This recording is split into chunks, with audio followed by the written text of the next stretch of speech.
Hello, welcome back to ongoing series Your Noble Thoughts and Bible Time, and we are talking about how God loved us in the 5 love languages that we have.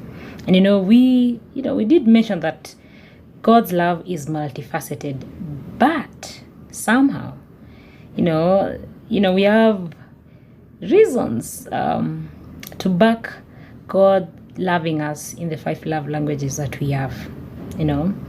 And yesterday we talked about quality time, and we talked about the aspect that time is the ultimate gift you give to the people that you love. When you spend time with them, you're able to understand what they are going through, and you are also able to love them, in the love language that they understand love at. Today, I want to talk about 2 love languages.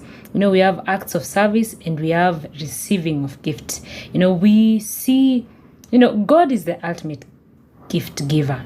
Look at, he gave us life, he gave us the world, and above all, in this season of Easter, he gave us his only begotten Son to die for us, so that those that believe might have salvation. There's a verse in Ephesians that says that by the grace of God we are saved, and it's not a gift that is attested to works, but it is just by the mercy of God. And, Christ coming to the world to save us from sin shows, God's speciality in gifting the people that he loves, because that was actually an act of love. Yes?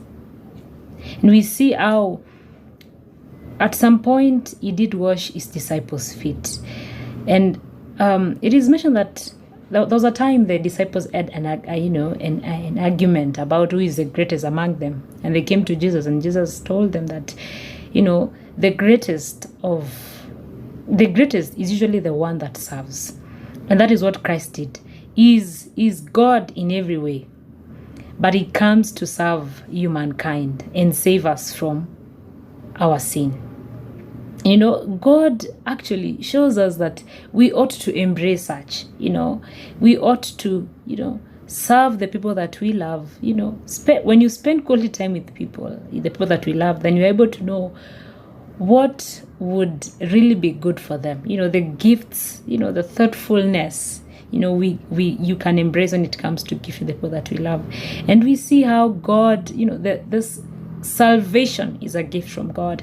And I hope that you can receive such a gift from God. If you've never received Christ in your heart, it's a season where we are able to receive that gift.